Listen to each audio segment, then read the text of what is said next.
आजच्या म्हणण्याकरिता आपण नेहम्याचं पुस्तक याचा पहिला अध्याय आणि 1 ते 11 वचनं पाहूया. हकल्याचा पुत्र नेहम्या याचा वृत्तांत. 20व्या वर्षी किस्लेव महिन्यात मी शुशान राजवाड्यामध्ये होतो. तेव्हा हनानी नावाचा माझा एक बांधव आणि इतर काही लोक यहुदातून आले. बंदिवासातून सुटल्यापैकी हे यहुदी शेष राहिले होते. त्यांच्याविषयी व यरुशलेमविषयी त्यांच्याकडे मी पूछताछ केली. त्यांनी मला सांगितले, बंदिवानातले जे अशिष्ट लोक त्या प्रांतात राहिले ते मोठ्या दुर्दशेत असून त्यांची अप्रतिष्ठा होत आहे. यरुशलेमचा तटही पडला आहे व त्याच्याविषयी आग लावून जाळून टाकण्यात आले आहे. ह्या एकदाच मी खाली बसून रडू लागलो आणि बरेच दिवसपर्यंत विलाप करीत राहिलो. मी उपवास करून स्वर्गीच्या देवाची प्रार्थना केली. हे स्वर्गीच्या देवा, परमेश्वरा, हे थोर व भयावह देवा, तुझ्यावर प्रीती करणारे व तुझ्या आज्ञा पाळणारे यांच्या संबंधाने तू आपला करार पाळितोस व त्याचवर करुणा करीतोस. तुझे सेवक इस्रायल लोक यांच्यासाठी मी तुझा दास या समय रात्रंदिवस प्रार्थना करीत आहे. ती कान लावून ऐक व डोळे उघडून पहा. आम्ही इस्रायल लोकांनी तुझ्या विरुद्ध पाप केली आहे. मी ती कबूल करतो. मी व माझ्या बापाच्या घराने पातक केले आहे. आम्ही तुझसमोर अतिशय दुर्वर्तन केले आहे आणि तू आपला सेवक मौसे यास विहित केलेल्या आज्ञा, नियम व निर्णय आम्ही पाळलेला नाही. तू आपला सेवक मौसे यास जे सांगितले होते त्याचे स्मरण कर. ते हे की तुम्ही पातक केल्यास मी तुम्हास राष्ट्रामध्ये विखरीन, पण तुम्ही मजकडे वळाला व माझ्या आज्ञा मानून त्याप्रमाणे चालला तर तुमचे परागंदा झालेले लोक दिगंती असले तरी तेथून त्यास एकपट करून मी आपल्या नावाच्या निवासार्थ निवडलेल्या स्थानी आणीन. पहा, हे तुझे सेवक व तुझे लोक आहेत. त्यास तू आपल्या सामर्थ्याने व प्रबळ हस्ताने सोडविले आहे. हे प्रभू, मी विनंती करतो की तू आपल्या ह्या सेवकाच्या प्रार्थनेकडे व जे तुझे सेवक तुझ्या नामाचे भय बाळगण्यास उत्सुक झालेले आहेत त्यांच्या प्रार्थनेकडे लक्ष दे. तुझा सेवकास आज यश दे आणि ह्या मनुष्याची त्याचवर कृपादृष्टी होईल असे कर. यावेळी मी राजाचा तालेबदार होतो. प्रियांनो, नेहम्या हे पवित्र शास्त्रातील जुन्या करारातील इस्रायलाच्या इतिहासाचं शेवटचं पुस्तक आहे. पारसाचा राजा कोरेश यांनी ज्यावेळेस त्यांची मुक्तता केली त्यावेळेस प्रथमतः आपण पाहतो की जरुबाबेलसह 50,000 लोक प्रथमतः यरुशलेमेस आले. त्याचा वृत्तांत आपण एजराचं पुस्तक याचा 2रा अध्याय 2ऱ्या वचनामध्ये पाहतो. त्याचप्रमाणे दुसऱ्या वेळेस एजरा शास्त्र संगती लोक यरुशलेमेस आले.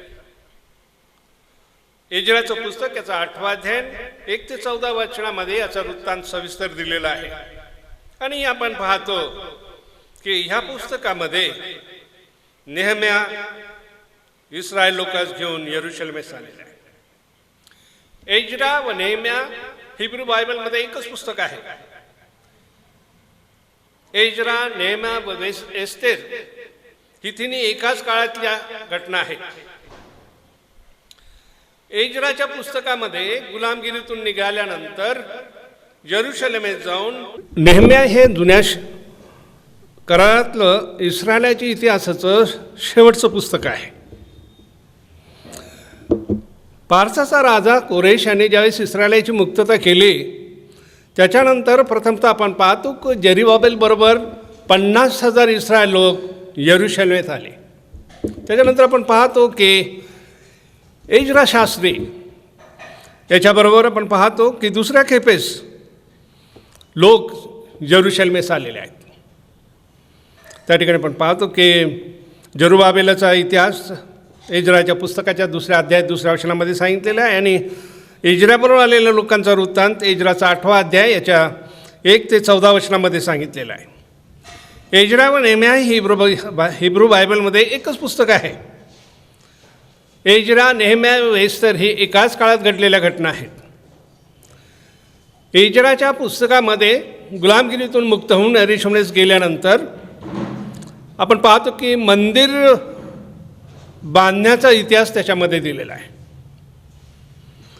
देवाकडे परत फिरल्यानंतर त्याच्या सहभागितेसाठी मंदिराची नितांत आवश्यकता होती. आणि या ठिकाणी आपण पाहतो की सामाजिक आणि आध्यात्मिक जीवनाचं ते केंद्र होतं आणि सामाजिक आणि आध्यात्मिक जीवनाची उभारणी त्याद्वारे होत होती. त्याच्यानंतर आपण पाहतो की शहराभोवती कोट बांधण्याची अत्यंत आवश्यकता होती. कोट हे सुरक्षिततेचं, सामर्थ्याचं, ताकदीचं, शांतीचं व सौंदर्याचं प्रतीक आहे. मंदिरातील भक्ती अबाधित राहावी यासाठी शहराभोवतालचा कोट जो होता तो अत्यंत आवश्यक असा होता. यरूशलेम हे देवाचं नगर, देवाच्या वस्तीचं स्थान, देवाच्या उपासनेचं, भक्तीचं स्थान आणि या ठिकाणी आपण पाहतो की आध्यात्मिक आणि सामाजिक जीवनाचं केंद्रबिंदू असं ते होतं. आणि या ठिकाणी आपण पाहतो की संरक्षण आणि मंदिरातली उपासना या कोटाचा उद्देश त्या ठिकाणी आपल्याला पाहायला मिळतं.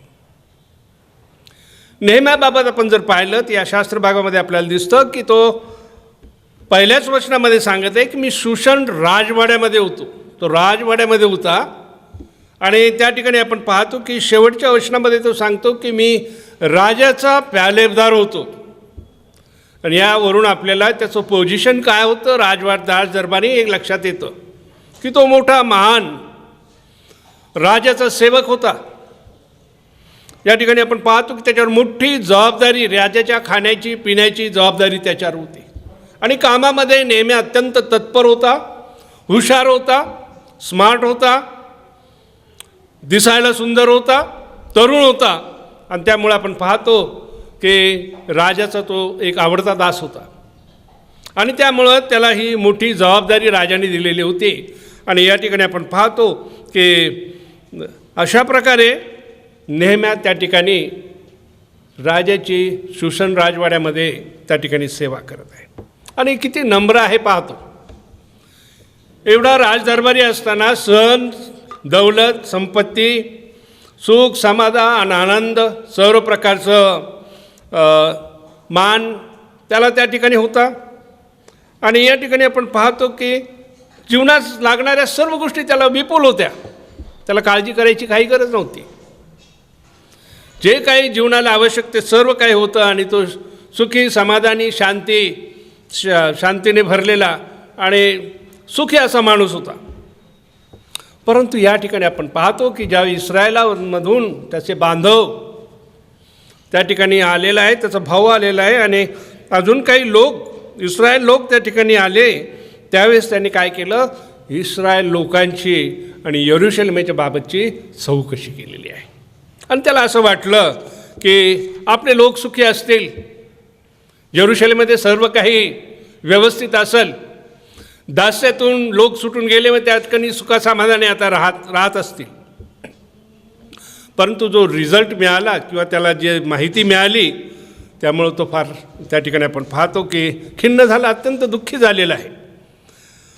या ठिकाणी आपण पाहतो की त्या लोकांनी सांगितलं की लोकांची दुर्दशा आहे, मोठी अप्रतिष्ठा होत आहे, यरूशलेमेचा कोट पडला आहे, त्याचा तट पण नष्ट झालेला आहे. आणि त्या ठिकाणी आपण पाहतो की सर्व बाजूनी लोकांची त्या ठिकाणी अप्रतिष्ठा होत आहे. सर्व शेजारी पाजारचे राष्ट्र त्याची अवहेलना करत आहेत. आणि त्यामुळे आपण पाहतो की नेहम्याला मनस्वी दुःख झालं. एवढं दुःख झालं की तो पटकन खाली बसला आणि तो रडायला लागला, मोठ्याने रडायला लागला, विलाप केला. आणि या ठिकाणी आपण पाहतो की याचं लक्ष जे आहे, नेहम्याचं लक्ष जे आहे आपल्या लोकांकडे होतं. यरूशलेम जे देवाच्या उपासनेचं ठिकाण, जे देवाच्या वस्तीचं स्थान, त्याकडे नेहम्याचं लक्ष होतं. आणि आपल्या लोकांविषयी किती त्याला प्रेम आहे, किती प्रीती आहे, किती कळवळ आहे. आणि या ठिकाणी आपण पाहतो की त्यांना अशा प्रकारे त्यांची अप्रतिष्ठा होत आहे, ते सर्व दुर्दशेमध्ये आहेत. त्याला अत्यंत दुःख झालेलं आहे आणि फार मोठी अनास्था या ठिकाणी आपण पाहतो की फार मोठी आस्था त्याच्या अंतःकरणामध्ये आपल्याला दिसून येते की त्या लोकांविषयी त्याला केवढा मोठा कळवळ आहे, प्रेम आहे. आणि जसं एखाद्याचं प्रिय व्यक्ती मेल्यानंतर माणूस जसं पटकन खाली बसून मोठ्याने रडतं, त्याप्रमाणे नेहम्या त्या ठिकाणी खाली बसून तो त्या ठिकाणी रडत आहे. आणि या ठिकाणी आपण पाहतो की हे ऐकताच मी खाली बसून रडू लागलो आणि बरेच दिवसपर्यंत विलाप करीत राहिलो, विलाप करीत राहिलो. आणि या ठिकाणी पाहायला मिळतं की केवढं त्याचं आपल्या लोकांवर प्रेम आहे आणि किती त्याला यरुशलेमेतल्या भक्तीविषयी आस्था त्या ठिकाणी आहे. पुढं आपण पाहतो की त्याने उपास धरून स्वर्गीच्या देवाची प्रार्थना केली. उपास आणि प्रार्थना या ठिकाणी आपण पाहतो की त्याने सतत उपास आणि प्रार्थना करण्याचं त्यांनी सोडलेलं नाही. बरेच दिवस तो प्रार्थना केला. निकलेव ते निसान या महिन्यामध्ये जवळजवळ 4 महिन्याचं अंतर आहे आणि 4 महिने नेहम्या त्या ठिकाणी नित्य त्या ठिकाणी प्रार्थना त्या ठिकाणी करत आहे. आणि त्यामुळं आपण पाहतो की त्याच्या अंतःकरणावर जे ओझं होतं ते तो परमेश्वराला सांगत आहे. आपल्या लोकांच्या कल्याणासाठी, यरुशलेमेच्या कल्याणासाठी तो प्रार्थना करत आहे. आणि या ठिकाणी आपण पाहतो की परमेश्वराने त्याची प्रार्थना ऐकली. त्याच्या प्रार्थनेचं उत्तर त्याला त्या ठिकाणी मिळालेलं आहे. या ठिकाणी जर आपण नेहम्याने जी केलेली प्रार्थना, त्या प्रार्थनेचा अभ्यास केला तर त्याच्यातून आपल्याला असं पाहायला मिळतं की नेहम्याला इस्रायल लोकांचा इतिहास ठाऊक होता. त्याला देवाच्या वचनाचं ज्ञान होतं. मोशेने जे नियमशास्त्र दिले होतं ते त्याला माहीत होतं. देवावर त्याचा किती नितांत विश्वास आहे हे पाहायला मिळतं. आणि नित्य उपास आणि प्रार्थना करणारा असा तो महान देवाचा सेवक होता. एवढंच नाही तर देवाचा मार्ग, देवाची इच्छा देवाने त्याला प्रगट केली.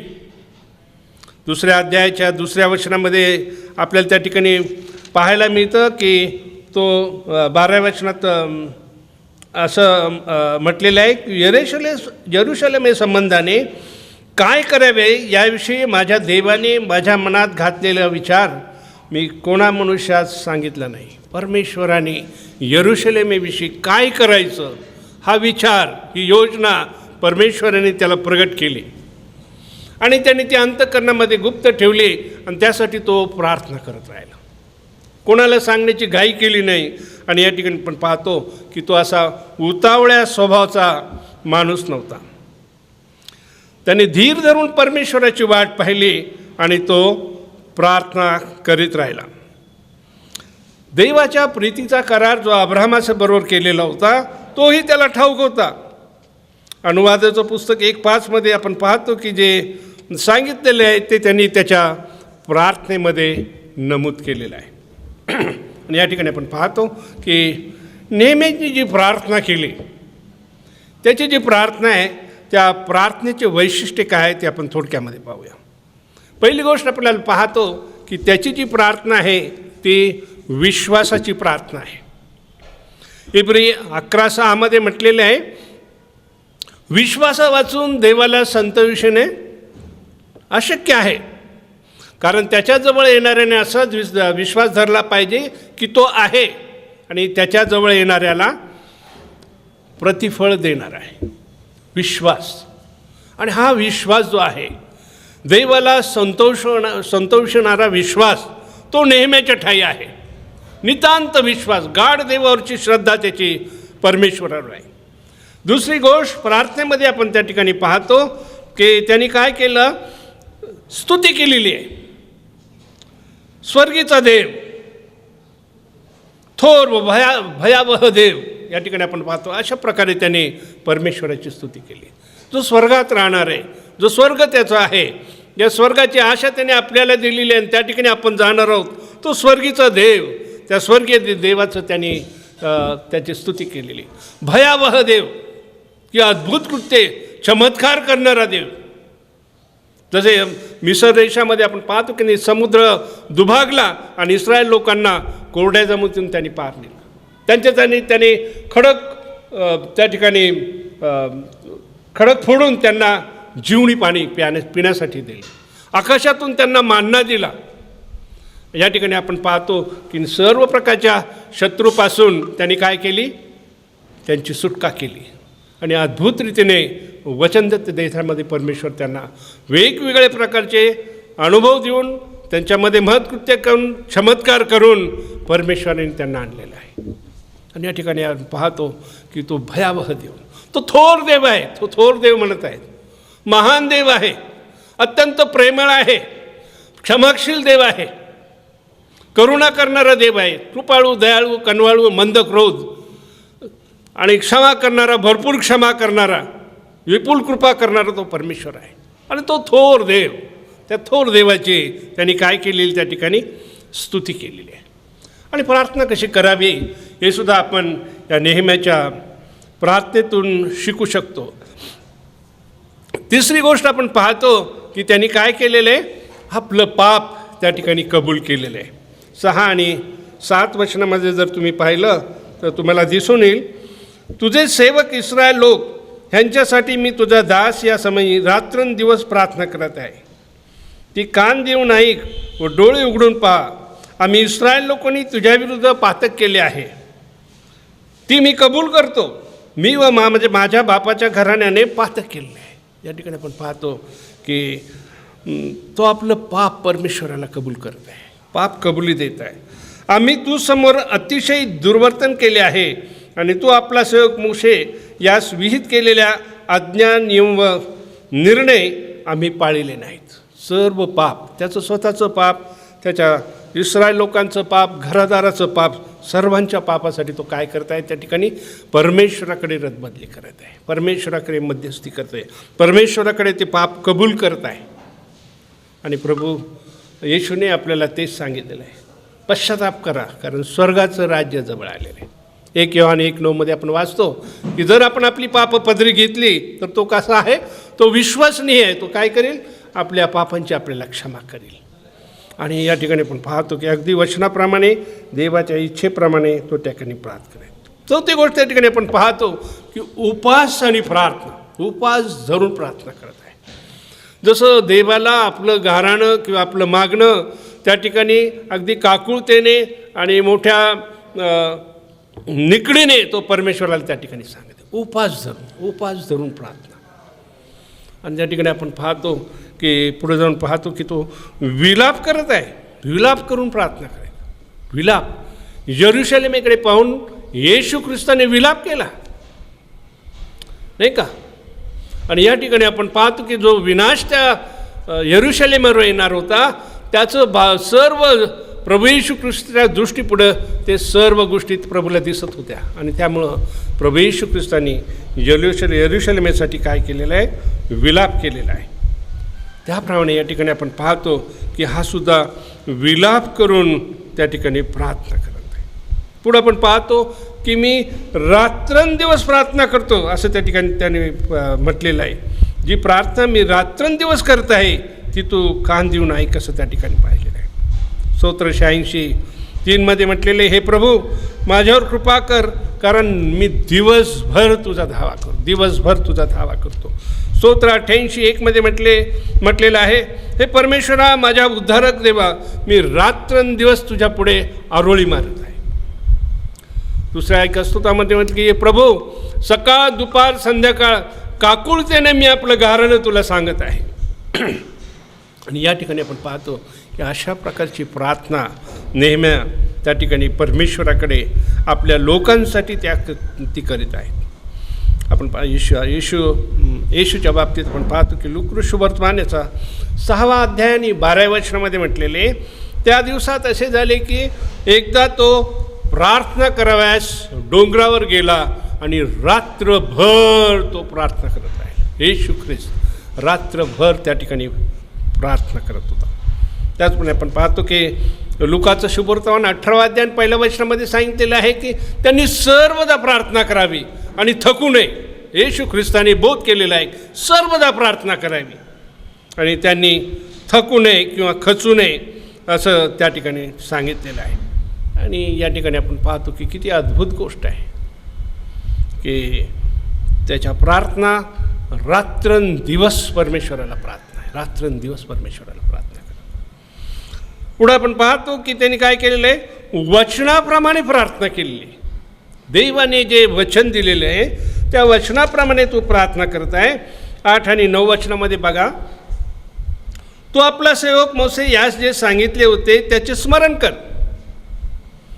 ते हे की तुम्ही पातक केल्यास मी तुम्हास राष्ट्रामध्ये विखरीन, पण तुम्ही मजकडे वळाला व माझ्या आज्ञा मानून त्याप्रमाणे चालला तर तुमचे परागंदा झालेले लोक दिगंती असले तरी तेथून त्यास मी एकवट करीन. मी आपल्या नामाच्या निवासार्थ निवडलेल्या स्थळी त्यांना आणील. या ठिकाणी आपण पाहतो की अनुवादाचं पुस्तक याचा 30वा अध्याय 1 ते 5 वचनामध्ये हे सांगितलेलं आहे. आणि बघा त्याला अनुवादाचं पुस्तकसुद्धा माहिती आहे, त्यामध्ये जे काही मेन्शन परमेश्वराने केलेले आहे त्याची अभिवचनं ती त्याची पाठ आहेत आणि प्रार्थनेमध्ये तो काय करत आहे ते अभिवचनं त्या ठिकाणी कोट करत आहेत.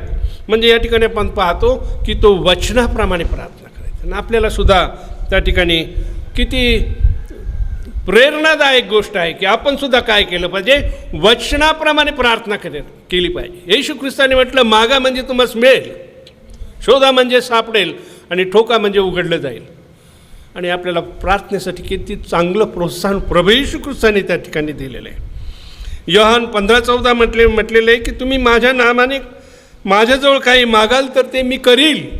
प्रभू येशू ख्रिस्ताने अभिवचन दिलेलं आहे, तुम्ही माझ्या नावाने माझ्याजवळ काही मागाल तर मी ते तुमच्यासाठी करील.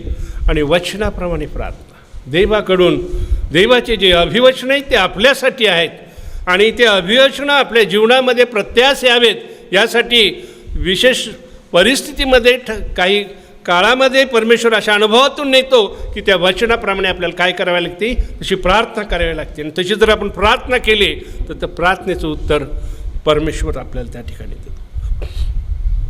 आणि या ठिकाणी आपण पाहिलं की त्यांनी वचनाप्रमाणे प्रार्थना केली. नंतर आपण पाहतो की त्याने देवाच्या योजनेप्रमाणे प्रार्थना केलेली, देवाची योजना. आणि 2 अध्यायाच्या 12व्या वचनात त्याने म्हटलेले की यरूशलेमेविषयी काय करावे याविषयी माझ्या देवाने माझ्या मनात घातलेला विचार मी कोणा मनुष्यात सांगितला नाही. यरूशलेमेविषयी देवाने माझ्या मनात जो विचार घातला मी कोणाला सांगितलं नाही. देवाने विचार घातला, देवाने योजना दिली, देवाने त्याला मार्गदर्शन केलं, काय करायचं ते परमेश्वराने त्याला सांगितलं, त्या आपल्या अंतःकरणामध्ये त्यांनी ठेवलं आणि त्याप्रमाणे तो प्रार्थना करत आहे. आणि प्रियांनो, आपल्याला अभिवचन मिळतं, देव आपल्याला प्रॉमिस देतो. जसं दाविदाला अभिषेक झाला तर राजपदासाठी, परंतु या ठिकाणी आपण पाहतो ते राजपद मिळायला त्याला जवळजवळ कितीतरी वर्ष, 16-17 वर्ष त्यातून जावं लागलेलं आहे. जवळजवळ 13 तरी वर्ष तरी त्याला त्या ठिकाणी तो त्रासातून, दुःखातून, यातनेतून, मरणाच्या भयातून त्याला जावं लागलेलं आहे. पण ते अभिवचन पूर्ण झालं. त्यासाठी दावीद राजासुद्धा प्रार्थना करत दिलेले अभिवचनं, त्या अभिवचनाप्रमाणे पण आपण काय केली पाहिजे, प्रार्थना केली. त्या अभिवचनं आपल्या जीवनात पूर्ण व्हावीत. नाही ते अभिवचन आपल्याला माहीत आहेत आणि आपण म्हणतो होईल, देव बापा अभिवचन पूर्ण केलं, पण नाही प्रियानं, त्यासाठी प्रार्थना केल्या पाहिजे. अभिवचन आपल्या जीवनात पूर्ण व्हावं यासाठी आपण प्रार्थना केल्या पाहिजेत. हे आपण नेहमीच्या प्रार्थनेतून शिकू शकतो. शेवटी आपल्याला पाहायला मिळतं की वचनाच्या उत्तराची अपेक्षा त्यांनी केलेली आहे.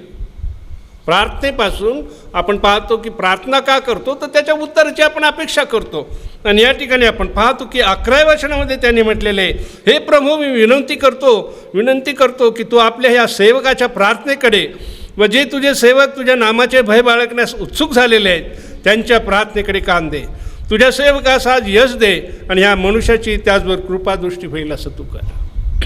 या ठिकाणी आपण पाहतो की तो करत असलेल्या प्रार्थना, त्याचे लोक करत असलेले प्रार्थना, ते जे त्याचं भय धरायला उत्सुक झालेले आहेत, त्याच्या मार्गाने चालण्यासाठी ज्यांची सदिच्छा त्या ठिकाणी बळावलेली आहे, त्यासाठी तो प्रार्थना करत आहे की प्रभू माझी प्रार्थना आहे.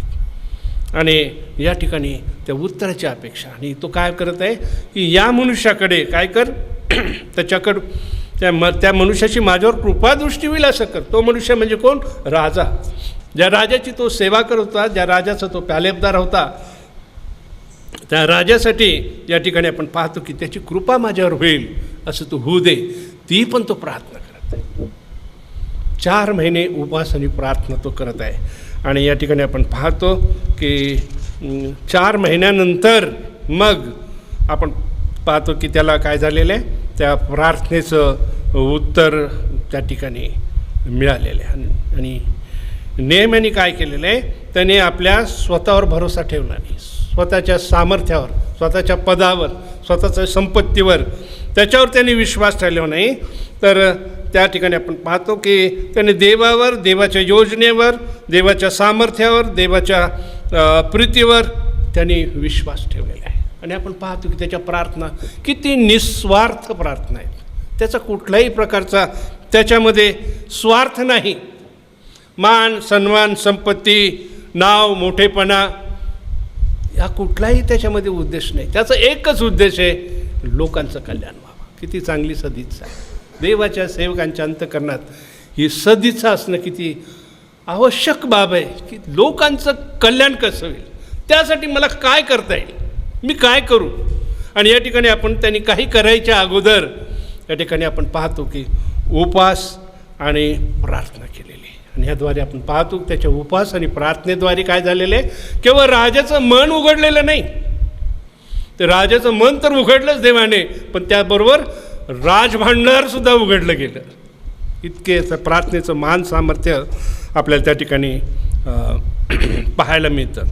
आणि यावरून आपण पाहतो की आपल्या वैयक्तिक जीवनामध्ये सुद्धा आपली आध्यात्मिक जीवन कसं आहे ह्याचं आपण परीक्षण केलं पाहिजे. आपल्या आध्यात्मिक जीवनाची सुद्धा पडझड होते. आणि आध्यात्मिक जीवनाची जर पडझड झाली असेल तर तिचा किती ऱ्हास झाला आहे, किती दुर्दशा झाली, कशा स्थितीमध्ये आहोत, हे प्रथम आपण आपलं काय केलं पाहिजे, परीक्षण केलं पाहिजे. आणि एवढंच नाही तर ते परत उभारण्याची आपल्या अंतःकरणामध्ये इच्छा पाहिजे की आपलं आध्यात्मिक जीवन पडलेलं आहे आणि ते उभारलं पाहिजे. ही सदिच्छा आपल्या अंतःकरणामध्ये पाहिजे, जी नेहमीच्या अंतःकरणामध्ये. आणि या ठिकाणी आपण पाहतो की किती आपल्या जीवनाची पण किती दुर्दशा झाली आहे, त्याच्याकडे आपण बारकाईने सतत लक्ष दिलं पाहिजे. नेहमीला इस्रायल लोकांची स्थिती कळाली आणि त्याच्यावरचा काय उपाय करावा हे सुद्धा परमेश्वराने त्याला कळवलं. कशामुळं? उपवास आणि प्रार्थनेमुळं. आणि या ठिकाणी आपण पाहतो जसा कळवळा, जी आस्था, जे प्रेम त्याच्या अंतःकरणामध्ये लोकांसाठी होतं, त्या ठिकाणी त्याप्रमाणे त्यांनी ज्या प्रार्थना केल्या, देवावर भाव ठेवला, देवाच्याकडे त्याने सामर्थ्य मागितलं, देवाच्या वचनाप्रमाणे प्रार्थना केल्या. आणि या ठिकाणी आपण पाहतो की परमेश्वराने त्याच्या प्रार्थनेचं उत्तर दिलेलं आहे. आणि म्हणून या ठिकाणी आपण पाहतो की देवाचं जे कार्य आहे, देवाचं कार्य हे देवाच्या योजनेप्रमाणे होतं. जकर्याचा 4 अध्याय 6व्या वचनामध्ये काय म्हटलेलं आहे, बलाने नव्हे, पराक्रमाने नव्हे, पण देवाच्या आत्म्याने काय होतं, कार्यसिद्धी, देवाच्या आत्म्याने. आणि या ठिकाणी आपण पाहतो आपल्या जीवनाची उभारणीसुद्धा देवाच्या आत्म्याने, देवाच्या सामर्थ्याने. ज्यावेळेस आपली वैयक्तिक उभारणी होईल, मग मंडळीच्या कामासाठी, चर्चच्या कामासाठी आपला अधिक चांगला काय होऊ शकतो, उपयोग त्या ठिकाणी होऊ शकतो. आजकाल प्रियांनो आपण बघतो की मंडळीची स्थिती कशी आहे. प्रथमतः आपण आपली वैयक्तिक स्थिती पहा आणि त्याच्यानंतर मंडळीची स्थिती पहा. काय स्थिती आहे? एका पालकाच्या घरी मी गेलो होतो आणि त्याचा एक चर्चचा सदस्य त्या ठिकाणी होता. आणि त्यांचं बोलणं चालत असताना तो सदस्य पालकाला म्हटला, चर्च सुटल्यानंतर कोणाला भेटावं याची भीती वाटते. ह्याला भेटलो तर त्याला वाईट वाटतं, त्याला भेटलो तर ह्याला वाईट वाटतं, म्हणून डोळे झाकून सरळ घरी निघून यायचं. या ठिकाणी आपण पाहतो की चर्चेसमधली स्थिती, उपासनेचा लोकांना फायदा होतो का, आध्यात्मिक फायदा होतो का, लोकांना देवाची भेट होती का, देवाचं वचन लोकांसाठी आशीर्वादित होतं का, सहभागिता आशीर्वादित होती का, देवाचं सामर्थ्य त्या ठिकाणी उतरतं का, देवाची इच्छा लोकांना कळते का. आज प्रियांनो फार दुरापास्त स्थिती झालेली आहे. देवाचं कार्य देवाच्या आत्म्याने आणि सामर्थ्याने होतं. देवाचं कार्य कोर्ट कचेऱ्या, दंगे धोपे, गंडगिरी, दादागिरी, राजकीय दबाव, पोलीस स्टेशन, पोलीस, हे देवाच्या कार्याचं हा मार्ग नाही प्रियांनो. नेहमीच तिथं राजदरबारी होता, त्याला राजाने शेवटी सेनानायक आणि घोडेस्वार त्याच्यासंग ते पाठवले, पण त्या सेवानायकावरून घोड्यावर त्याचा विश्वास नेहमीचा नव्हता. त्याचा देवाच्या सामर्थ्य, देव काय करणार याच्यावर विश्वास होता. आणि म्हणून प्रियांनो या ठिकाणी आपण लक्षात घेऊया की देवाच्या कार्यात आपण कशा प्रकारे आपली स्वतःची आध्यात्मिक उन्नती करून घेण्यासाठी आणि मंडळीचीही उन्नती करण्यासाठी काय केलं पाहिजे. ह्या नेहमीने ह्या ज्या गोष्टी केल्यात त्याची जी प्रार्थना ती अत्यंत आपल्याला उपयोगी आहे. पहिली गोष्ट देवावरचा नितांत विश्वास, दुसरी गोष्ट त्या देवाची स्तुती, पाप कबुली, उपास प्रार्थना, विलाप करून प्रार्थना, रात्रंदिवस प्रार्थना, वचनाप्रमाणे प्रार्थना, देवाच्या योजनेप्रमाणे प्रार्थना आणि वचनाची उत्तर मिळाल्या अपेक्षेने प्रार्थना आणि सातत्याने प्रार्थना. आणि या ठिकाणी आपण पाहतो की त्यामुळं नेहम्याला परमेश्वराने सहाय्य केलेलं आहे. निस्वार्थ वृत्तीमुळं आणि आपल्या लोकांचं कल्याण कसं होईल याकडे तसं लक्ष असल्यामुळं परमेश्वराने त्याला त्या ठिकाणी सहाय्य केलेलं आहे. दुसऱ्या अध्यायाच्या सुरुवातीलाच आपण त्या ठिकाणी वाचतो की अर्थशास्त्र राजाच्या कारकिर्दीच्या 20व्या वर्षी निसान महिन्यात राजापुढे द्राक्षरस ठेवलेला होता, तो मी उचलून राजास दिला. यापूर्वी कधीही मी त्याच्यापुढे खिन्न दिसलो नव्हतो. राजा म्हणाला, तू आजारी नसून तुझे तोंड का उतरले? तुझ्या मनाला काहीतरी खेद असला पाहिजे. तेव्हा मी फार भ्यालो. या ठिकाणी आपण पाहतो की राजदरबारी राजाची सेवा करत असताना मन त्या सेवकाचं प्रसन्न असलं पाहिजे. असं रडकुंड तोंड, उतरलेलं तोंड, खिन्न चेहरा, त्या राजांचा मूड पण खराब व्हायचा त्यांच्याकडे बघून. आणि अशा लोकांना ते कधी त्यांच्या पुढं आणत नव्हते. आणि राजाचा एखादा जो सेवक त्याच्या पुढे येऊन त्याची सेवा करतो आणि अशा प्रकारचं त्याचं रडकुंद तोंड जर पाहिलं तर राजा त्याला मरणाची सुद्धा शिक्षा देऊ शकत होता. का तर त्याच्या तोंडामुळं राजाच्या मनावर पण परिणाम होत होता. आणि या ठिकाणी आपण पाहतो की ह्याला भीती वाटली. तो म्हणतो, मी घाबरलो, मी भ्यालो. आणि राजाने त्याला विचारलं, तुझं तोंड का उतरलं? तू तर आजारी दिसत नाहीस. आणि त्याला मानसिक विकार झाला हे राजाने ओळखलं. त्याच्या मनाला काहीतरी खेद आहे हे राजाने त्या ठिकाणी विचारलं. आणि त्याने लगेच काय केला, खरा वृत्तांत त्या ठिकाणी सांगून टाकला. राजाला त्याने आपला खरा वृत्तांत सांगितलं की मी राजाला म्हणून, महाराज शिराय असो, माझ्या वाडवडिलांच्या कबरा जेथे आहेत ते नगर उजाड पडले आहे, त्याच्या वेशी अग्नीने जळून गेले आहेत, तर माझे तोंड का उतरणार नाही? आणि या ठिकाणी पाहतो की राजाची त्याच्यावर कृपा झालेली. जी राजाची त्याच्यावर कृपा व्हावी यासाठी जी त्याने प्रार्थना केली होती, मग त्या राजाने त्याला विचारलेलं आहे की तुझी काय विनंती आहे? आणि तो म्हटला की राजा, आपली मर्जी झाली तर मला काय करा, जेरुसलेम जाऊ द्या, म्हणजे मी जाऊन काय करेल, त्याची पुनरुभारणी करेल, त्याची बांधणी करेल. साहेबाच्यात म्हटलेलं आहे की राणी राजाच्या जवळ बसली होती, राणी राजाच्या जवळ. आणि पुष्कळ स्कॉलर्स जे आहेत त्यांचं म्हणणं आहे की एस्तेर राणी असावी. आणि तिचा उल्लेख या ठिकाणी नावाचा केलेला नाही, पण राणीचा उल्लेख त्या ठिकाणी केलेला आहे. मग राजाने त्याला विचारलं, तुला प्रवासाला किती दिवस लागतील? आणि राजाने सर्व त्याला काय सांगितलेलं आहे की तू मला तुझा सगळा प्लॅन आणून दे, किती दिवसाची सुट्टी पाहिजे, किती दिवस जाणार, किती दिवसांनी येणार, तुला काय पाहिजे ते सांग. आणि ज्यावेळेस नेहम्याला हे कळालं त्यावेळेस नेहम्याने काय केलं, राजाला ते कळवलं. आणि त्याला कळालं परमेश्वराने राजाच्या अंतःकरणामध्ये प्रार्थना केलेली आहे. मग त्याने आपली डिमांड पण वाढवायला सुरुवात केली. तो राजाला काय म्हटला, तो राजाला म्हटला, महाराजाच्या मर्जीस आल्यास मी यहुदा देशी पोहोचेपर्यंत महानद्याच्या पश्चिमेकडील प्रदेशात जाऊ देण्यास तेथल्या अधिपतीच्या नावावर मला पत्रे द्या. पलीकडच्या प्रदेशात जाण्यासाठी तिथल्या अधिपतीसाठी काय करा, पत्रे द्या. आणि त्याचप्रमाणे मंदिराच्या गडीच्या दरवाजासाठी, तुळ्या काढण्यासाठी, शहराच्या कोटासाठी आणि मी जाऊन राहील त्या घरासाठी त्याने मला लाकडे द्यावी म्हणून काय केलं त्यांनी, आसाफासाठी पत्र त्यांनी मागितलं. राजाने माझी मागणी मान्य केली, कारण माझ्या देवाचा वरदहस्त माझ्यावर होता, माझ्या देवाचा वरदहस्त माझ्यावर होता. या ठिकाणी आपण पाहतो की कशा प्रकारे त्याच्या मागण्या परमेश्वराने त्या ठिकाणी मान्य केलेल्या आहेत. आणि या ठिकाणी आपण पाहतो की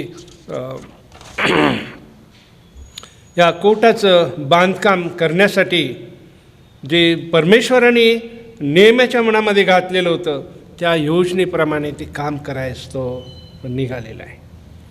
दुसऱ्या अध्यायात आपण पाहतो की तो यरूशलेममध्ये येऊन पोहोचला आणि त्याने कोणाला काही सांगितलं नाही. त्याने स्वतः जाऊन रात्रीच्या वेळेस सर्व तटाची, बुरुजाची त्या ठिकाणी पाहणी केली, कुठं पडझड झाली आणि कुठं कशा प्रकारे काम करण्याची आवश्यकता आहे त्यांनी पाहिलेलं आहे. तोपर्यंत त्यांनी कोणाला काही कळवलं नाही. परमेश्वराचा प्लॅन, राजाची झालेली कृपा, त्याच्या अंतःकरणात असलेल्या सदिच्छा ही त्यांनी कोणाला सांगितली नाही. पण हे सर्व बघून झाल्यानंतर, कामाची योजना केल्यावर मग त्यांनी लोकांना त्या ठिकाणी सांगितलेलं आहे की आपण किती दुर्दश आहोत हे आपल्याला दिसतच आहे. यरूशलेम उजाड झालं आहे व त्याच्या वेशी अग्नीने जाळून गेले आहेत. तर चला आपण यरूशलेमचा कोट बांधू, म्हणजे यापुढे आपली अप्रतिष्ठा व्हायची नाही. माझ्या देवाचा वरदस्वर मजवर आहे हे मी त्यास सांगितले व राजा मला काय काय बोलला तेही त्यास सांगितले. तेव्हा ते म्हणाले, चला आपण उठून बांधण्याच्या कामास लागू. तेव्हा त्यांनी ते सत्कार्य करण्याची काय केली, हिम्मत बांधली. लोकांमध्ये हिम्मत नव्हती.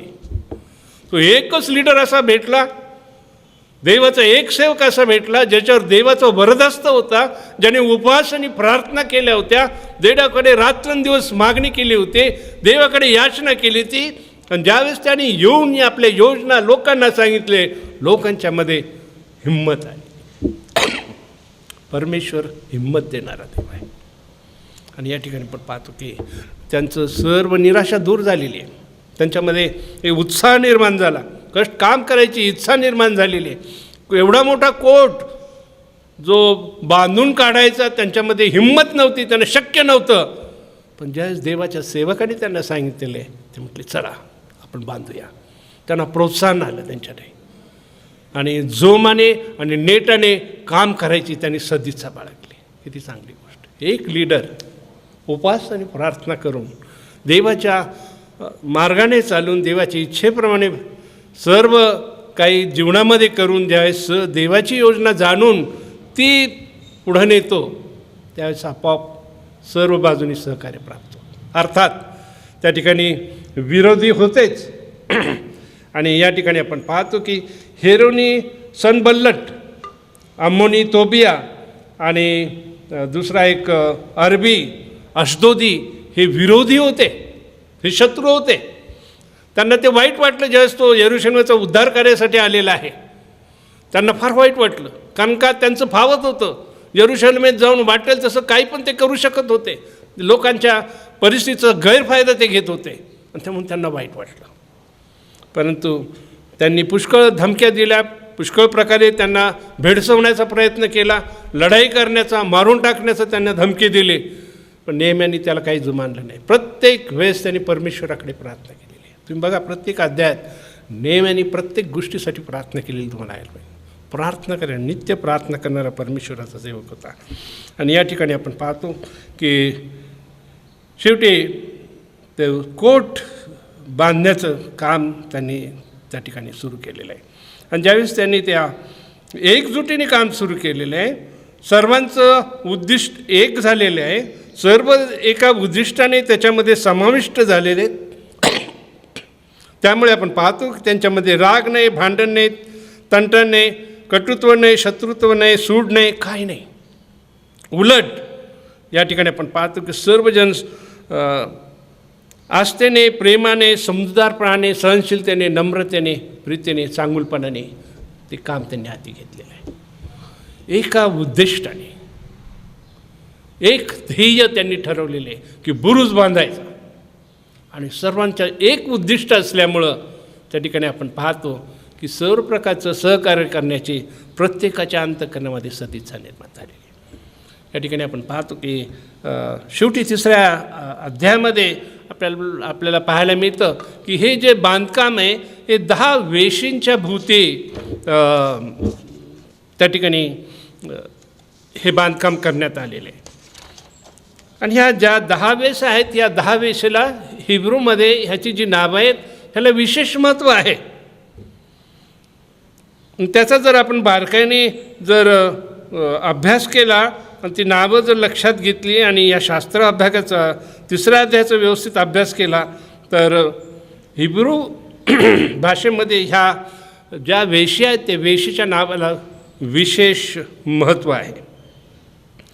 या ठिकाणी जी 10 गेट आहेत त्यांची नावं आहेत. पहिलं शिप गेट, मेंढरे वेस, दुसरं फिश गेट, तिसरं ओल्ड गेट, चौथं खोरे वेस, चौथं जुनी वेस, चौथं खोरे वेस, 5वं डंग गेट किंवा उकिरडा वेस, फाउंटन गेट, झरा वेस, 7वं पाणी वेस, 8वं घोडे वेस, 9वं पूर्व वेस आणि परत शेवटी शिप गेट. अशा 10 वेशीचं बांधकाम त्यांना करायचं. पडझड झालेली होती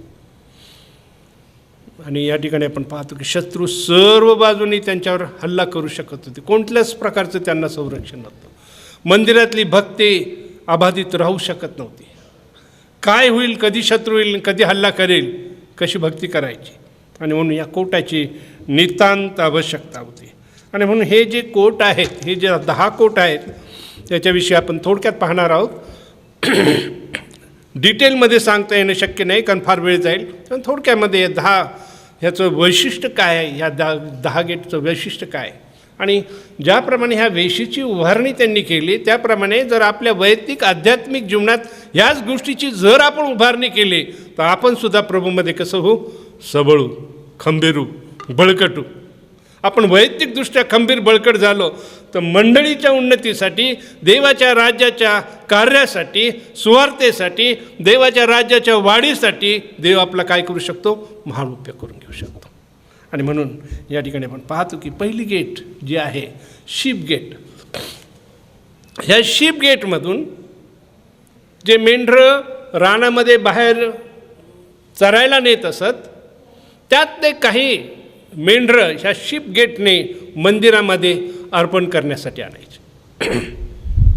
आणि यावरून आपल्याला दिसून येईल की आपल्या पापासाठी, आपल्या उद्धारासाठी, आपल्या प्रायश्चितासाठी देवाचा जो निवडलेला कोकरा नाही का, प्रभू येशू ख्रिस्त, त्या ठिकाणी आपण पाहतो की त्यालासुद्धा काय झालेलं आहे, आपल्यासाठी स्वतःचं अर्पण करावं लागलेलं आहे. ह्या अर्पणाची, येशू ख्रिस्ताच्या अर्पणाची आपण त्या ठिकाणी आठवण करू शकतो. तो या ठिकाणी आपण पाहतो की रोमकरासपत्र याचा 5वा अध्याय 8-9 वचनामध्ये म्हटलेले आहे की परंतु देव आपल्या प्रीतीवरचं प्रमाण हे देतो की आपण पापी असताना ख्रिस्त आपल्यासाठी मरण पावला, त्यामुळं आपल्याला तारण मिळणार, त्यामुळं आपल्याला पापक्षमा मिळणार आहे, त्याच्यामुळं आपण देवापुढं नीतिमान ठरणार आहोत. देवाशी आपला समझोता त्या येशू ख्रिस्ताद्वारे झालेला आहे. आणि आपण पाहतो की तो येशू ख्रिस्त निर्दोष, निष्कलंक, पवित्र होता. त्याला पाप ठाऊक नव्हतं. ज्याला पाप ठाऊक नव्हतं तो तुमच्या माझ्यासाठी काय झालेलं आहे, पाप असा झालेला आहे. आम्हा सर्वांचं पाप परमेश्वराने त्याच्यावर लादलं आणि त्याने त्या आपल्या पापासाठी स्वतःचं अर्पण त्या वधस्तंभावर केलेलं आहे. आपलं पवित्र रक्त त्या वधस्तंभावर त्यांनी सांडलेलं आहे आणि त्याद्वारे आपल्याला मुक्ती, अपराधांची क्षमा आणि सार्वकालिक जीवन प्राप्त होतं. आणि म्हणून प्रियानो, ही पहिली वेस आहे शिप गेट. आणि येशू ख्रिस्ताकडे त्यासाठी आपण आलं पाहिजे. तोच मुक्तीचा मार्ग आहे. त्याच्याशिवाय दुसरा मुक्तीचा मार्ग नाही. त्याच्याशिवाय आकाशाखाली दुसरं कुठलं नाव नाही की ज्याच्याद्वारे आपलं काय होईल, तारण होईल. आणि जो कोणी येशूकडे येतो तो स्वाभिमान, गर्व हे सर्व सोडून नम्र होऊन येशूकडे येतो. येशूकडे नम्र झाल्याशिवाय कोणाला येता येत नाही. दुसरी गेट आहे त्या ठिकाणी आपण पाहतो की फिश गेट, मत्स्यवेस. पेत्राचं येशू ख्रिस्ताबरोबर झालेलं संभाषण, ज्यावेळेस पेत्राने त्या येशूच्या सांगण्याप्रमाणे समुद्रामध्ये जाळं टाकलं आणि त्याच्यानंतर जे माशाचा मोठा घोळका त्याला मिळाला, त्यानंतर आपण पाहतो की येशूचं आणि पेत्राचं संभाषण झालं. जयशे पेत्रनी तो मोठा घोळका पाहिला तेव्हा तो एवढा भांबावून गेला, तो येशूच्या पाया पडला आणि म्हटलं, प्रभूजी माझ्यापासून दूर जा, मी पापी मनुष्य आहे. आणि या ठिकाणी आपण पाहतो येशू ख्रिस्तांनी त्याला म्हटलं, भिवू नको, इथून पुढे तू काय होशील, माणसं धरणारा होशील. आणि तुझ्या पापासाठी मी मरणार आहे, तुझ्या पापासाठी मी माझं अर्पण करणार आहे, तू घाबरू नकोस. पापी आहेस मलाही माहिती आहे, पण त्यासाठीच मी आलो आहे. मीच तुला उद्धार देणार आहे आणि मी तुला काय करणार आहे, माणसं धरणार करणार आहे. आणि या ठिकाणी आपण पाहतो की त्याच्यानंतर ते बोट ते सगळं काही त्यांनी सोडून पेत्र आणि त्याचे बाकीचे अनुयायी काय झालेत, त्याचे बाकीचे पार्टनर ते सगळे येशूचे अनुयायी झाले, येशूच्या मागे ते गेलेले. त्यांच्या जीवनामध्ये येशूची साक्ष निर्माण झालेली. मत्स्यगस्त हे साक्षीचं चिन्ह आहे प्रियानो, साक्ष, ख्रिस्ती साक्ष. आपल्या जीवनामध्ये ख्रिस्ती साक्ष असायला पाहिजे. आपल्या जीवनाचा इतरांच्या जीवनावर त्याची छाप पडली पाहिजे. इतरांना आपल्या जीवनातून ख्रिस्त दिसला पाहिजे. ख्रिस्ताचं चांगुलपण, ख्रिस्ताची प्रीती, ख्रिस्ताची नम्रता, ख्रिस्ताचं पावित्र्य, ख्रिस्ताची शुद्धता, प्रियानो ही जर आपल्या जीवनातून जगाला दिसत असेल तर प्रियानो आपल्या ठाई साक्ष आहे. ज्यावेळेस आपण येशूला स्वीकारतो, येशूला जीवनामध्ये घेतो, आपलं जुनं पण निघून जातं, आपण त्याच्यामध्ये नवीन उत्पत्ती होतो आणि नवीन असं जीवन आपल्याला त्या ठिकाणी प्राप्त होतं. आणि त्या ठिकाणी पाहतो आणि त्यामध्ये आपण जर वाढत गेलो, येशूसाठी महान साक्ष आपण त्यामध्ये होतो. आणि साक्ष आपल्या जीवनामध्ये पाहिजे. साक्ष आपल्या जीवनामध्ये आहे. साक्षीची वेश, आपल्या जीवनाची साक्ष, ख्रिस्तासाठी आपण साक्षी आहोत का? आज आपलं जीवन लोकांपुढे साक्षीप्रमाणे आहेत का, प्रकाशाप्रमाणे आहे का, जगाला ख्रिस्ताकडे नेणार आहे का, याचा आपण विचार करूया. जर नसेल तर प्रियानो वेळीच आपण पश्चाताप करून प्रभूकडे येऊ आणि आपलं जीवन त्याला समर्पित करू. जुनी वेश, या ठिकाणी आपण पाहतो की जुनी वेश येशू ख्रिस्ताला स्वीकारल्यानंतर आपल्या जीवनामध्ये बदल येतो. आपल्याला नवीन जीवन प्राप्त होतो. आपलं अंतःकरण बदलतं. आपली वृत्ती, आपली प्रवृत्ती, आपली इच्छा, अपेक्षा सर्व बदलत राहतात. आणि त्या ठिकाणी आपण पाहतो की आपल्या जीवनामध्ये मोठं बदल घडून येतो. नवीन जीवन आपल्याला त्या ठिकाणी प्राप्त होतं. रोमकरास पत्राचा 6 अध्याय 6 ते 8 वचनामध्ये आपण त्या ठिकाणी पाहतो की आपल्याला ठाऊक आहे की हे पापाच्या अधीन असलेलं शरीर नष्ट होऊन आपण यापुढे पापाचं दास्य करू नये. म्हणून आपल्यातला जुना मनुष्य ख्रिस्ताबरोबर वधस्तंभावर खेळला गेला आहे. कारण जो कोणी ख्रिस्ताबरोबर मेला तो पापाच्या दोषापासून मुक्त होऊन नीतिमान ठरला आहे.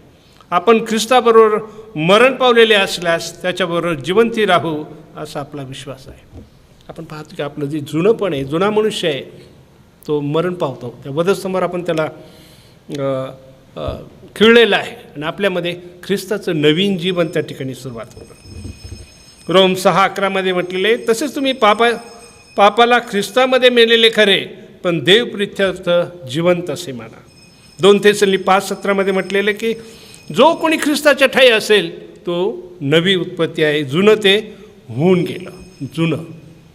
जुनंपण, जुना स्वभाव, जुनी वृत्ती, जुनी प्रवृत्ती काय होते आपल्या नवीन जीवनामध्ये येशू ख्रिस्तामध्ये वागत चालत असताना काय होती, वर डोकं काढत असते. हळूहळू वर डोकं काढतं.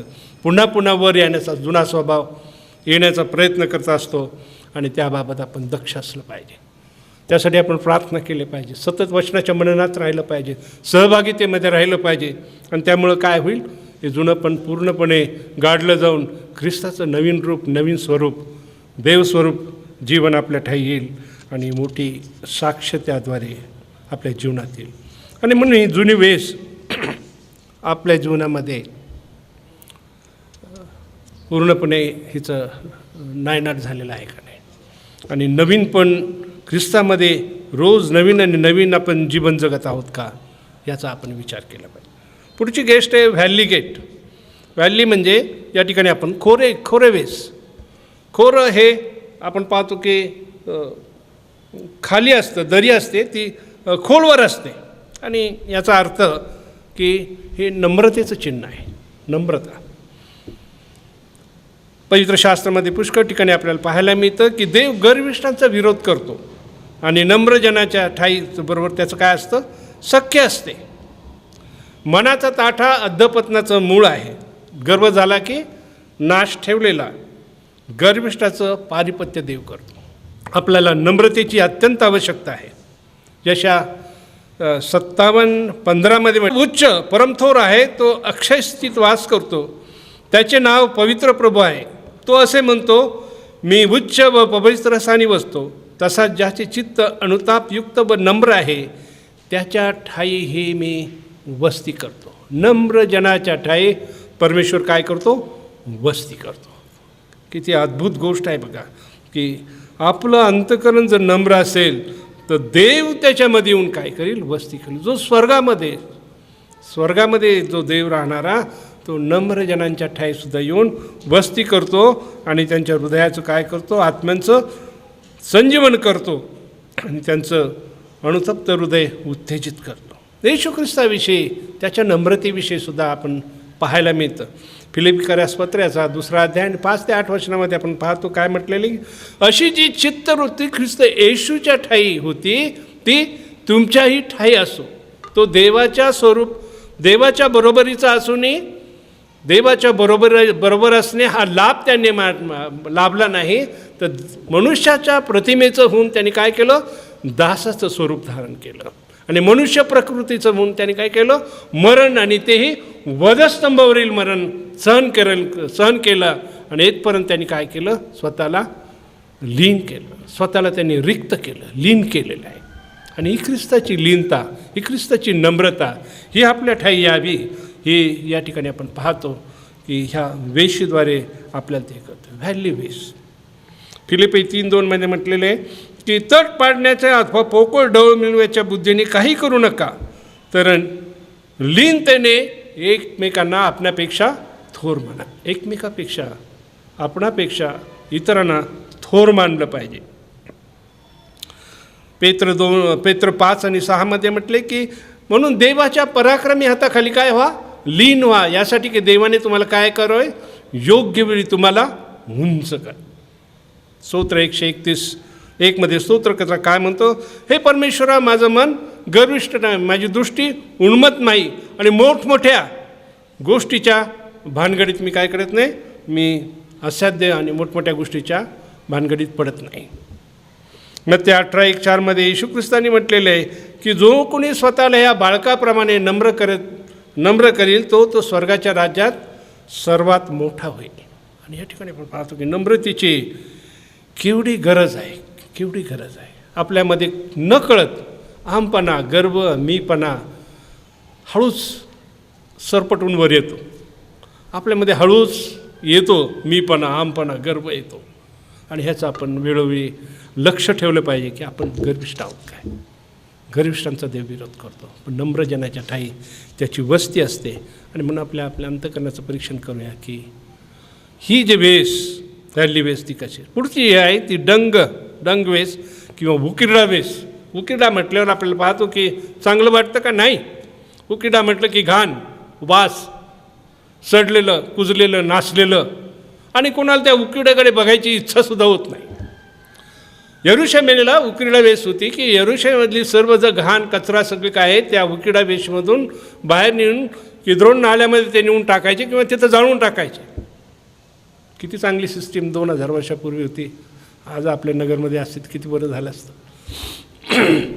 या ठिकाणी आपण पाहतो की त्यावेळेस त्यांना कळत होतं की ह्याचं विल्हेवाट, कचऱ्याची आणि या घाणीची विल्हेवाट कशी लावायची. आपल्या ख्रिस्ती जीवनामध्ये सुद्धा पुष्कळ वेळेस काय होतं, जर आपण आपल्या अंतःकरणाकडे लक्ष दिलं नाही, देवाच्या वचनाकडून आपण स्वतःला पाहिलं नाही देवाच्या वचनामध्ये, तर ही घाण साचून राहू शकते. कळत नकळत आपल्या हातून पाप होतात आणि पापा दिवसेंदिवस वाढत जातात. आणि ते पाप जर आपल्या जीवनामध्ये वाढत गेले, अंतःकरण कठीण होतं आणि अधिक पाप करायला आपण काय करतो, सरसा होतो. देवाचं भय राहत नाही, देवाचं भय निघून जातं आणि कुठल्याही प्रकारची अशी घाण, पाप आपल्या अंतःकरणामध्ये राहू नये म्हणून वेळीच आपण काय केलं पाहिजे, जाऊन आपलं अंतःकरण तपासलं पाहिजे, रोजचा हिशोब आपण केला पाहिजे, दिवसभरात काय केलं, देवाच्या दृष्टीने कुठं चुकलं, काय केलं, आणि देवाकडे क्षमा मागून ही सर्व घाण अंतःकरणातून काढून आपलं अंतःकरण हृदय काय केलं पाहिजे, शुद्ध राखलं पाहिजे. उकिरडावेस. आणि या ठिकाणी आपण सुद्धा आपल्या जीवनातला सर्व देवाला न आवडणाऱ्या गोष्टी आपल्या जीवनातून आपण काढून टाकल्या पाहिजेत. ही झाली उकिरडावेस. पुढचे आहे फाउंटन गेट, झरा. या ठिकाणी आपण पाहतो की झरा तुम्ही कधी पाहिलं आहे का? पूर्वी लहान असताना पुष्कळ झरे मी पाहायचो. आणि झऱ्यामध्ये काय असतं, झऱ्यामधून शुद्ध आणि जिवंत आणि उफळतं पाणी सारखं वर येत असतं. पाणी वर येतं, जिवंत झरा.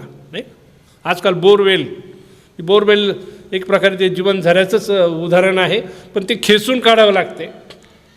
झरा जो असतो ते आपोआप वर पाणी येतं, त्याला कुठली मोटर किंवा पॉवर लागत नाही, ते ऑटोमॅटिक येत असतं. या ठिकाणी पण ते ह्या झऱ्यावरून येशू ख्रिस्ताचं शमरोनी स्त्रीबरोबर झालेलं बोलणं जर आपण आठवलं तर त्यातून आपल्याला कळून येईल.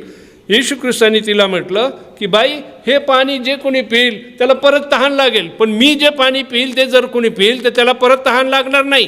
ते पाणी त्याच्यामध्ये काय होईल, उफळत्या झऱ्याप्रमाणे त्याच्यामध्ये सार्वकालिक जीवनासाठी उफळत्या पाण्याचा झरा असा होईल. येशू ख्रिस्त देईल ते पाणी. त्याच्यावर विश्वास ठेवून त्याला जीवनामध्ये घेतल्यामुळं जो विश्वासामुळे आपल्या ठाई जे जीवन येतं ते जीवन सार्वकालिक जीवन उफळत्या पाण्यासारखं आपल्यामध्ये कार्य करेल. ती साक्ष आपल्या जीवनात जसजसं आपण येशूच्या सहवासामध्ये, वचनाच्या सहमध्ये, प्रार्थनेमध्ये, प्रभूमध्ये राहू आणि प्रभूमध्ये वाढू, तसतसं हे उफळतं पाणी आपल्यामधून अजून वाहत राहील आणि इतरांना काय करेल, ते जीवन देत राहील. आपल्या साक्षीद्वारे, वर्तणुकीद्वारे, आपण दिलेल्या स्वार्थेद्वारे, कार्याद्वारे काय होईल, देवाचं गौरव. लोक ख्रिस्ताकडे येतील, लोक ख्रिस्ताला स्वीकारतील, लोकांना सत्य समजेल, जीवनाचा मार्ग समजेल, ख्रिस्त समजेल आणि अनेक जण प्रभूवर विश्वास ठेवतील आणि अशा प्रकारे आपलं जीवन काय होईल, इतरांसाठी आशीर्वादित होईल. जीवनी पाण्याचा झरा, फाउंटन गेट. आणि म्हणून प्रियांनो, आपली साक्ष अशा प्रकारे कार्य करत आहे, आपलं जीवन अशा प्रकारे कार्य करत आहे, फाउंटन गेट. आणि आज आपण आपल्या अंतःकरणाचं परीक्षण करूया की ही उफळत्या पाण्याचा झरा आपल्या जीवनामध्ये वाहत आहे का बंद झाला आहे, कुणी त्याला झाकून टाकलं आहे नाही. आणि जर तसं असेल तर आज आपण त्याच्याकडे लक्ष देऊया आणि परत एक वार प्रभूला सांग की प्रभू, ते तुझं उफळत्या पाण्याचा झरा आमच्या जीवनामध्ये निर्माण कर, त्यामुळं काय होईल, आमच्या जीवनाचा तुझ्या गौरवासाठी उपयोग. त्याच्यानंतरचे आहे वॉटर गेट, पाणी गेट. पाणी बेस ही जी आहे ही देवाच्या वचनाचं पाणी, हे देवाच्या वचनाचं प्रतीक आहे. आणि या ठिकाणी आपण पाहतो की ह्याला काय रिपेअर करायची काही गरज लागत नाही. पाणी, देवाच्या वचनाला पाण्याची जर उपमा दिलेली आहे आणि तर त्या ठिकाणी आपण पाहतो की हे वचन कधीच भंग पावत नाही, हे वचन कधीच बदलत नाही. ते फक्त आपण हृदयामध्ये घ्यायचं, विश्वासाने त्या वचनाप्रमाणे चालायचं. देवाच्या वचनाला पवित्र शास्त्रामध्ये अनेक प्रकारचे उपमा दिलेले आहे. इब्री 4:12 आपण पाहतो की देवाचं वचन सजीव, सतेज, कोणताही दुधारी तलवारपेक्षा तीक्ष्ण, सांदैव मज्जा आज भेजून आरपार जाणार आहे आणि मनातील कल्पना आणि भावना याचं काय आहे, ते परीक्षक आहे. आपण तलवारीची, देवाच्या वचनाला हातोड्याची उपमा दिली, देवाच्या वचनाला अग्नीची उपमा दिली, देवाच्या वचनाला दिवा, तुझं वचन माझ्या पावलाकरता दिवा, माझ्या मार्गावर प्रकाश आहे, अन्नाचं बीज, सबीज त्या ठिकाणी अशा प्रकारच्या उपमा देवाच्या वचनाला दिलेल्या आहेत. आणि म्हणून हे वचन किती आपण आत्मसात केलं पाहिजे, किती अंतःकरणामध्ये साठवलं पाहिजे, ते आपण वागलं पाहिजे, चाललं पाहिजे. आणि म्हणून काय होईल, त्यामुळं आपण ख्रिस्ताच्या जीवनामध्ये आपण सबळ होणार आहोत. घोडे वेस, त्याची पुढची वेस आहे की हॉर्स गेट. घोडा हे युद्धाचं प्रतीक आहे. आणि या ठिकाणी आपण पाहतो ख्रिस्ती जीवन हे सातत्याचं युद्ध आहे. ख्रिस्ती जीवन म्हणजे युद्धाचं जीवन आहे.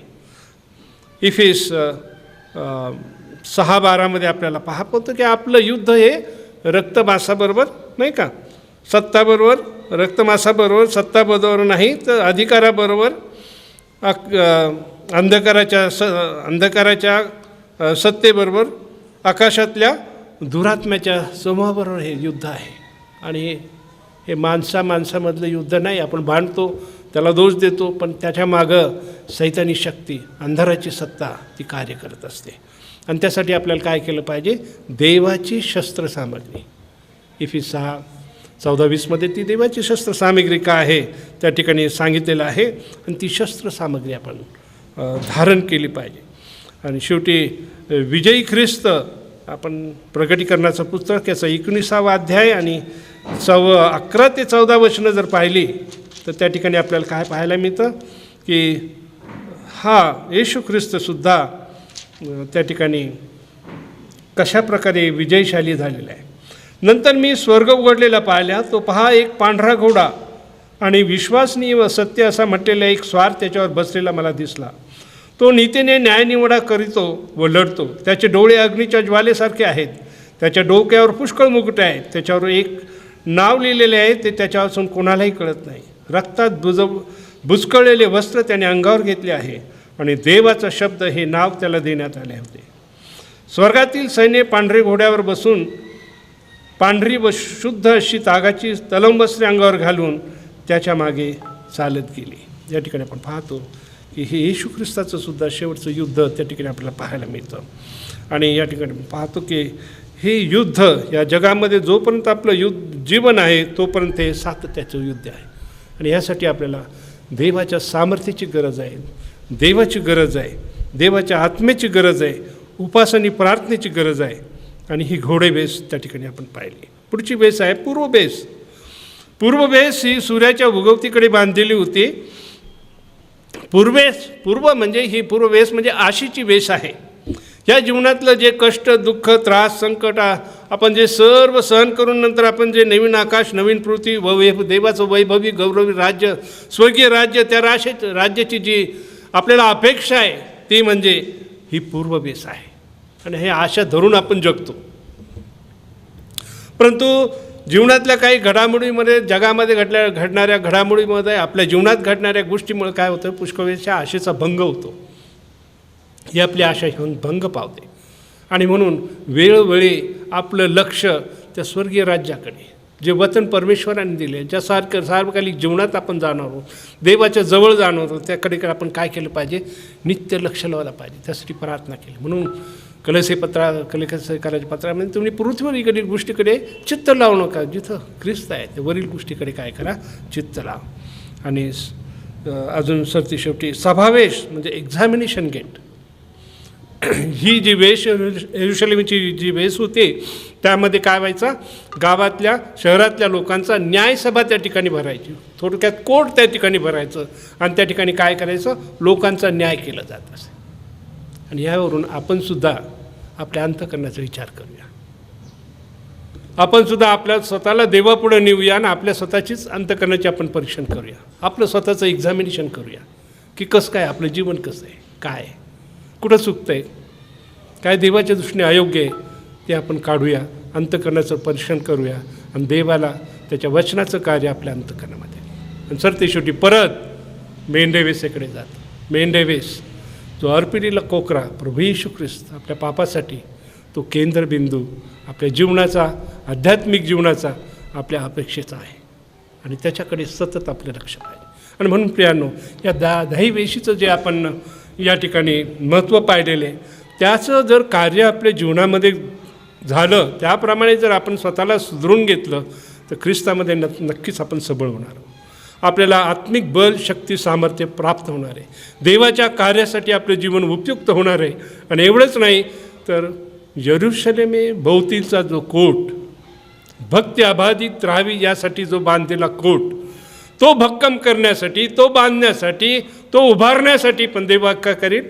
आपला उपयोग करेल. देवाच्या मंडळीसाठी, मंडळीच्या कार्यासाठी, मंडळीच्या उन्नतीसाठी देव आपला उपयोग करेल. म्हणून प्रियांनो, नेहमीच्या अंतःकरणामध्ये जी तळमळ होती, लोकांचं कल्याण, निस्वार्थ वृत्ती, स्वतःला काहीच नको होतं पण देवाचं कार्य कसं पुरं होईल, ही जे त्याची सदिच्छा, त्याच्या उपास आणि प्रार्थना आणि त्याचं समर्पित जीवन, यामुळं काय झालं?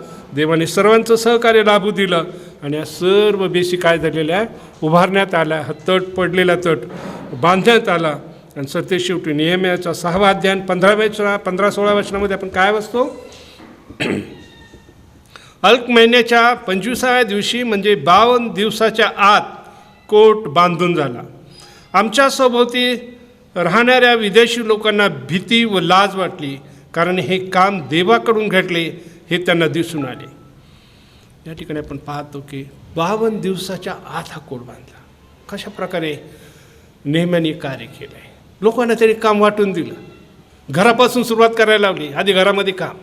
दुसरी गोष्ट, कुठलाही मोबदला नाही, कुणी पगार मागितला नाही, कुणी रोजंदारी मागितली नाही. व्हॉलंटरी वर्क होतं ते.